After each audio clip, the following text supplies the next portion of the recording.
colegio emblemático de la Ciudad de Buenos Aires, pero también de la Argentina, el Colegio Nacional de Buenos Aires, y con su rector, que ya ha cumplido 8 años de gestión hasta ahora, es el flamante ex-rector Gustavo Zorzoli. Vamos a hablar de esa adolescencia tan particular, de ese colegio tan particular y de los adolescentes en general. Ya hay rumores de que el colegio, las clases no empiezan por toma, en rechazo de la nueva rectora, te anticipo. Pero eso no lo vamos a tocar ahora, ¿no? ¿Cómo es esto, Gustavo, entre los desafíos que implicó esta gestión? ¿Cuánto pesó para vos un profesor de matemática que ha estado en el colegio 33 años, sí. ¿sí? Desde el 86, ¿sí? Es cierto. Que no se formó en el colegio, no. Que se educó en el conurbano bonaerense. Así es, en un colegio nacional. Un colegio nacional. De aquella época. Y que escuchó hablar por primera vez del Buenos Aires cuando estaba estudiando el profesorado en matemática. ¿Cómo pesó este empoderamiento de estos adolescentes politizados y militantes a la hora de educar? Bueno, el colegio está viviendo un proceso de transformación muy importante en términos de el espacio que ocupan las mujeres en general y las chicas, las estudiantes en particular, ¿no? Ellas fueron dentro del colegio y quizás esto no se pueda generalizar a otras instituciones educativas. Por lo que yo he hablado con otros rectores, justo en febrero tuvimos una mini reunión de rectores de escuelas preuniversitarias del país. Vino Córdoba, Mendoza, Tucumán, Mar del Plata, La Plata. Sí, sí. Y en algunas de ellas apareció un fenómeno parecido al del Colegio Nacional, ¿no?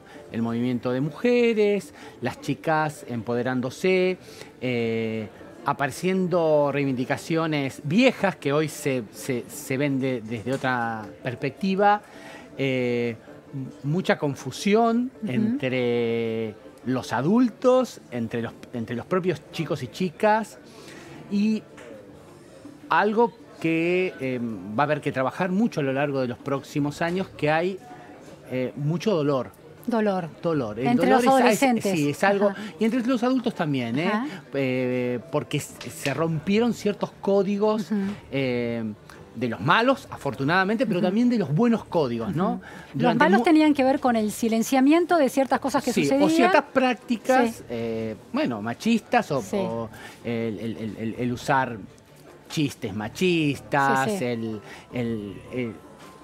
ciertas miradas, comentarios impropios entre los estudiantes. O ciertos lugares para las mujeres.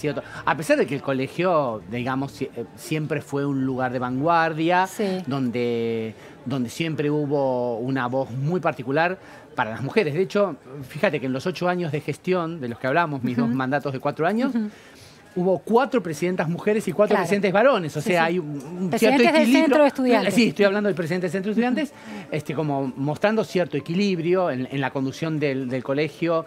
Yo ocupaba la rectoría, pero bueno, mi equipo de conducción era un vicerrector y 2 vicerrectoras mujeres.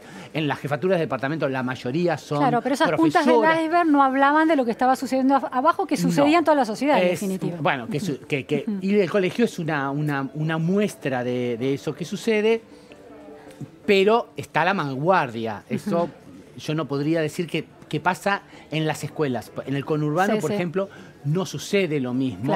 El problema del feminismo no está planteado en los mismos términos.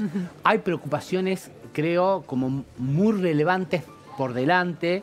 El tema urgencias socioeconómicas. Y además de tema de vulneración de derechos de las chicas dentro de sus familias, por ejemplo, ¿no? O sea, el problema no es en la escuela necesariamente. La escuela quizás es el lugar donde están más protegidas, sino, bueno, los porcentajes de violaciones y abusos están más volcados a problemas intrafamiliares. Ahora, Gustavo, vamos por partes, porque ese fenómeno del feminismo empoderado es, en términos de visibilización social, más nuevo dentro del colegio. El colegio siempre tuvo una tradición de sus alumnos capaces de interpelar de igual a igual a la autoridad y de ocupar las aulas, frenarle el proceso educativo y tomar el colegio. Sí, así es. En alguna entrevista que hicimos para Conversaciones vos reivindicabas la militancia dentro del colegio. Ahora, esa militancia no atentó contra una percepción del diálogo republicano representativo que debe ser valorado, profundizado y pulido dentro del colegio en sus órganos de representación? Mira, si yo miro retrospectivamente los 8 años de gestión, la cantidad de días de toma y las tomas en estos 8 años realmente significan poco tiempo perdido, si se quiere, desde el punto de vista tanto escolar como democrático, en comparación con todas las instancias de discusión dentro de los consejos de convivencia, dentro del Consejo de Escuela Resolutivo que funcionó democráticamente a lo largo de estos 8 años, sacando un montón de proyectos muy interesantes para el mejoramiento de la educación dentro del colegio. Es decir, yo tengo que comparar, hubo 2 tomas. Una de un mes entero. No. Sí, Tomas no. No, tomas hubo una de 15 días que terminó, ¿se acuerdan? En un tremendo caso de profanación de la iglesia de San Ignacio. O sea, duró 2012 días. Fue eso, 2013. 2012 o 2013. Sí. Después de esa, directamente al año siguiente no hubo toma. Después pequeñas tomas de 1 o 2 días y la otra toma lamentable que ustedes recordarán que tuvo que ver con un caso donde hubo un abuso de por medio y bueno, que se hizo muy público. 2017 acompañando la resistencia a la secundaria de Futuro en Ciudad de Buenos Aires. Que no tenía que ver con... Esa llevó casi un mes, Gustavo. No, esa toma también fue de 15 días. ¿Sí? 2 semanas, 2 semanas de clase. No, nunca hubo tantas. Si yo tengo que poner sobre el tapete... bueno, pero es un número importante de días de clase perdido y en términos de la mecánica, más allá de la cantidad, en términos de la mecánica cualitativa del diálogo democrático, es imponer la decisión de una primera minoría a todos los demás. Yo estoy absolutamente en contra de esas acciones que además son el único instrumento que usan los chicos. Claro. Los chicos y chicas usan como herramienta de protesta la toma del edificio público. Está muy a mano. Además está muy a mano porque no está categorizada dentro de la normativa de convivencia del colegio. Y ese es un problemón. ¿Dirías que estos estudiantes que son tan formados y tan cognitivamente demandados, con plena conciencia sobre cuestiones complejas de la vida en sociedad, de la vida democrática, de la política, hay que hacer una autocrítica porque no terminan de valorar las instituciones, la institucionalidad de un colegio? No se dan cuenta de lo que tienen. Ese es un problema que tienen. Entonces es una falla de la educación que no está logrando. El colegio es una burbuja en algún sentido, ¿no? Es un microclima que vive y eso hace que los chicos pierdan de perspectiva cuáles son los derechos mucho más importantes y generales por los cuales deberían pelear. Están quizás muy pensantes en el microclima de lo que pasa en el día a día en el colegio. Bueno, lo que vos planteás al principio, ahora estamos en contra de una nueva rectora. ¿Por qué? Porque es la nueva rectora, porque accedió democráticamente a su cargo a través de un proceso que es el proceso que establecen. Cuestionan sus cualidades meritocráticas en un entorno de meritocracia extrema. Exactamente, ¿no? Pero digo, a ver, todavía está dando sus primeros pasos en la gestión. Bueno, a mí me pasó algo similar, digamos, no dijeron que iba a haber una toma, pero bueno, siempre hay puja. Lo que quiero decir es que en la comparación de días perdidos, hay que poner en la balanza que en los últimos años hemos perdido muchísimos más días de clase por los paros docentes que por las tomas. Digamos, las tomas son insignificantes, no por lo que significan. El problema es que, claramente, las tomas rompen el estado democrático del colegio y el paro es el ejercicio de un derecho constitucional que tienen los docentes. Más allá del perjuicio que eso implica, ¿no? Y eso es una discusión muy contra compleja. Imposiciones, contra una imposición de un solo claustro, además, ¿no? De un solo claustro. Los estudiantes deciden tomar. Y en asambleas cuya legitimidad en términos del voto a mano alzada está en tela de juicio. Gustavo, en relación a otro de los factores centrales del colegio, que es la excelencia académica, se dieron a conocer las pruebas Aprender 2018. ¿Qué resultados ha recibido el colegio? No, todavía no recibió. Lo va a recibir la nueva rectora. Lo va a recibir la nueva rectora. Sí, de todas maneras, siempre el desempeño de nuestros estudiantes... salvo en algunos momentos en cuales el estudiantado decidió no participar, porque bueno, colectivamente no estaban de acuerdo con una prueba en particular, siempre obtenemos buenos resultados, muy por encima de la media, incluso de la mejor media, que es la de la Ciudad de Buenos Aires habitualmente. ¿No? En eso no hay dificultades. ¿Y eso crees que se debe más al proceso de selección de alumnos bien dotados culturalmente que al proceso pedagógico del colegio? Hay una combinación ahí muy interesante. En principio, nuestros estudiantes pasan por un proceso de selección muy exigente. ¿Sí? ¿Cuántos chicos se presentaron a este ingreso? Bueno, en este no tengo el dato. En el último, más de 1.100 para 500 vacantes. O sea, uno de cada dos entra, pero realmente el piso el año pasado fue 720 puntos sobre 1.000. Claro. Un 7, la nota más baja. Hay chicos que llegan casi a los 1.000 puntos, ¿no? Es decir, realmente... Pero eso es una de las componentes. La otra es que tenemos profesores hoy en su mayoría concursados. Claro, o sea, han pasado es otra pata importante, han pasado por un proceso también de selección. Digamos, los profesores de secundaria en el país, salvo en algunas escuelas preuniversitarias, no pasan por un proceso de selección, o sea, de una exigencia adicional para tener esas cátedras. Y el tercero es la tradición. La tradición tiene mucho peso, ¿no? A ver, suena antipático. ¿Qué quiere decir tradición? Sí, pero es eso, es la realidad. Y eso no quiere decir que es la tradición de una clase social, porque de hecho está cambiando mucho la composición social del colegio, ¿no? De sus estudiantes. Ahora lo podemos ver. Pero sí hay una tradición que al colegio se viene a estudiar, aquí que es exigente. Que es exigente y que queremos que sea exigente. O sea, no solamente los profesores somos exigentes con nuestros chicos y con nuestras chicas, sino que los estudiantes nos exigen que seamos exigentes. No les gustan los profesores que vienen a charlar y que pierden el tiempo. Por ahí alguna vez, digamos, pero en general quieren al menos profesores muy bien formados. Ahora, es una exigencia en sentido clásico y tradicional. Absolutamente. Porque no tiene en cuenta la personalización de las necesidades pedagógicas de cada estudiante. Es exigencia de, te voy a poner un examen re difícil, arreglátela solo, estudia como puedas. ¿Eso debería cambiar? Vas a tener de todo allí, profesores muy comprometidos con el proceso de enseñanza y profesores que efectivamente tienen un estilo... Casi universitario. No, universitario. El casi lo podemos correr de lado y de hecho usan textos que se usan en muchas materias, por ejemplo... en economía, en historia, biología, química, usamos textos del CBC o de primer año de la facultad. Entonces los chicos, claro, tienen allí...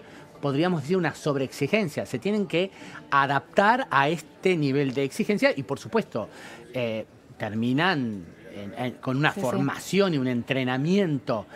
Leen textos de autores, no leen a la fuerza agotados y a veces odiando al colegio, pero súper entrenados. Muy entrenados, entonces ante el desafío de un estudio posterior en cualquier universidad o de un trabajo en cualquier lugar, terminan destacándose. Sí, hay una cosa de resiliencia también, ¿no? Claro, yo siempre digo que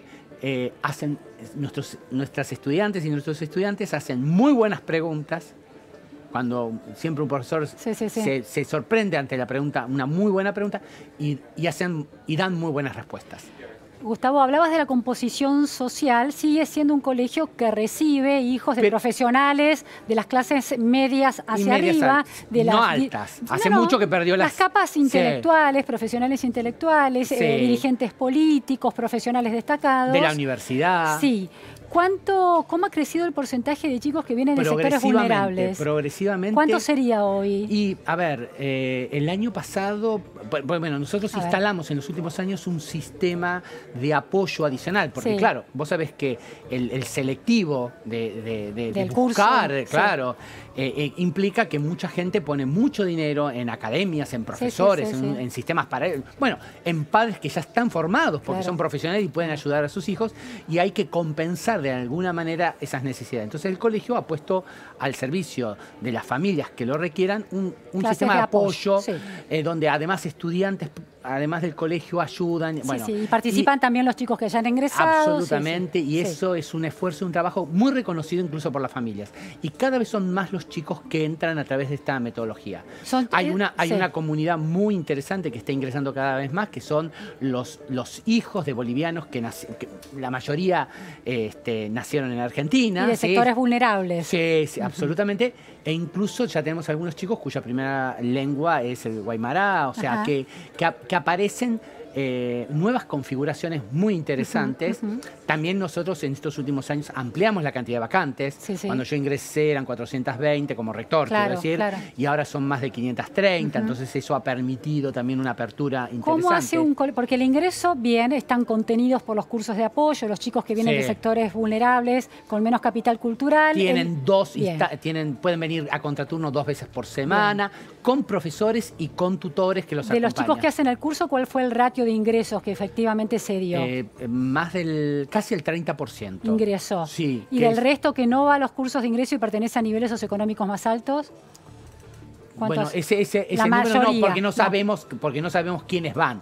Nosotros sabemos quiénes no tienen apoyo y vienen al voluntariado. Pero el apoyo suele estar unido a nivel vulnerable. Sí, pero vos pensá que el año pasado nosotros tuvimos más de 300 chicos en el voluntariado, que es un numerazo para lo que es el colegio, ¿no? Y habíamos empezado hace 10 años atrás apenas con 30 o 40. Está bien. ¿Y hay un indicador de cuántos chicos pertenecen a un nivel socioeconómico bajo en el colegio? ¿Estudian eso? Sí, hay. Bueno, de hecho en la página del colegio, nosotros en los últimos años hicimos 4 estudios. En realidad ahora hay un 5.º estudio de salud, vinculado con salud, que es muy interesante para tener una idea, bueno, de este sector del estudiantado en términos de consumos, de salud, de cómo duermen, de cuántas horas estudian. Pero hay 4 estudios respecto de nuestros chicos, de primer año, de tercer año y de quinto año. En primer año, el nivel socioeconómico, ¿cómo se distribuye? No, en general hay muchas familias que vienen de profesionales, ¿no? Bien. Muchísimas. Es menor el porcentaje de chicos vulnerables. Pero ha crecido en los últimos años. Ese es un fenómeno muy interesante a tener en cuenta. Hay otro tema con el Colegio Nacional de Buenos Aires, que en este nivel de exigencia está bien, los chicos entran, pero la desgranación, la pérdida de chicos va angostando esa pirámide y llegan muy pocos al final. ¿Cómo es el ratio de ingreso? A ver, nosotros... Eso también ha mejorado mucho. ¿Por qué? Por distintos programas que a lo largo de estos años justamente el Consejo Escuela Resolutivo fue armando. Lo real es que, la escuela secundaria en la Argentina tiene un sistema bastante cerrado, que es no tenés 2 materias aprobadas, 2 o más materias desaprobadas en el colegio, perdés el año, claro, es solo una, no como en el sistema, pero en el sistema habitual, los chicos vuelven a hacer el año aún habiendo aprobado materias, digamos. Un chico que aprobó 7 materias y 4 no, vuelve a hacer todo el año. Repite. Nosotros consideramos que eso es una pérdida de tiempo. Nosotros lo que hacemos es, con los chicos de primero a tercero, les hacemos hacer solo las materias que desaprobaron. Eso nos ha permitido recuperar a muchísimos chicos. Y generalmente la aprobación, el porcentaje de aprobación en esos chicos que rehacen solo esas materias es más del 90%. ¿Y de los 500 que entran, cuántos finalmente egresan? Bueno, lo que pasa es que no hay 500... Bueno, habría que pensar en términos. Hay más de 400 que ahora están terminando quinto año. Lo que habría que pensar es cuántos entraron. Habrán entrado unos 460, 470. O sea, quedaron en el camino 70. Sí, nosotros tenemos un desgranamiento anual que se va acumulando, muy bajo en comparación con los del resto de las escuelas. Lo que pasa es que en el resto de las escuelas hay repitencia, en el colegio no lo hay. Pero aproximadamente en el 7%. El 7% es la cantidad de chicos que nosotros perdemos porque nos logran promocionar. El año pasado tuvimos un muy buen porcentaje de aprobados en primer año. Fue el año pasado, no hay que ver qué pasa este año con la cantidad de días de paro que hubo el año pasado, ¿no? Pero el año pasado ese ratio bajó al 2%. Gustavo, hablabas del dolor, que es un tema importante en el mundo adolescente. ¿Qué responsabilidad te atribuís como rector y a tu equipo directivo en no haber podido manejar ciertas situaciones como las que vinieron con esta andanada de empoderamiento y feminismo que puso tan en blanco y negro cuestiones muy delicadas? Sí, a ver, eso es muy difícil de evaluar a tan corto plazo, ¿no? Digamos, nosotros íbamos detrás de la ola tratando de encontrar soluciones a algo que todavía hoy no tiene respuestas. Bueno, de hecho en algún momento hablamos con vos sobre especialistas que todavía, siendo especialistas en feminismo, no podían darte respuestas de el feminismo dentro de las escuelas secundarias. Claro. Hablo de Rita Rita Segato, por ejemplo, que estuvo exalumna. allí, claro, exalumna de Buenos Aires. Exalumna del colegio. Estuvo dando una charla. Sí, y estaba sorprendida de lo que pasaba dentro del colegio. Claro, ¿Por qué? ¿Qué pasaba? Porque para ella la situación no del feminismo, sino el tema de las denuncias, ¿sí? Los de scratches, situaciones sí. de scratches o de denuncias por acoso, por abuso entre pares. Era Entre un tema chicos, entre claro, pares, claro, sí. entre adolescentes. Sí. No cuando de lo que hablamos es de un adulto No, esa es abusando otra o casado, historia. eso está, Sí, digamos, sí. está claro, Sí, eso digamos. está claro. Desde el Hay punto un de vista- delito ahí, sí. y está claro desde el Sí. punto de vista legal qué hay que Sí. hacer, pero cuando hablamos de Chicos un en varón de formación. 15 con una niña de 14 porque tienen ahí un problema y hay un scratch, hay una denuncia, la verdad es que ella todavía no tenía una respuesta Claro. para él y realmente estaba muy preocupada, pero también, digo, estuvieron en el colegio, bueno, la encargada de la cátedra de género de la Facultad de Psicología de la UBA, Débora Tajer, dictó cursos para estudiantes, para profesores e incluso para las familias. Y tuvo que repetirlo, porque es cierto que las familias también están muy preocupadas por esto, porque no solamente lo que ocurre dentro del colegio y el dolor se extiende a lo largo de las interacciones sociales de los estudiantes dentro del colegio, sino también pasa en las familias. Se malogran cumpleaños de 15, vacaciones, noviazgos, amistades entre chicos, se quebrantan las salidas, Gustavo, el estudio, o sea... Tengo una última pregunta que es, bueno, en una escuela uno de los objetivos centrales es aprender. Por ejemplo, matemática. Sos un docente en matemática. Una respuesta sobre cómo ves el aprendizaje de la matemática en estos chicos que están con un foco en la vida exterior, las redes sociales, la inmediatez o la militancia política que atenta contra los días de clase. ¿Pueden aprender? ¿Se puede aprender? Sí, se puede. O sea, a ver, yo a lo largo de estos años seguí manteniendo algunos cursos y dicto clase de matemática en 5º año, ¿no? Claro, recibo a aquellos que han pasado por todo el proceso educativo del colegio, con lo cual estoy en condiciones de tener estudiantes que están muy formados. Y eso me permite decirte que efectivamente alcanzan niveles de razonamiento, de formas de pensar pero muy interesante.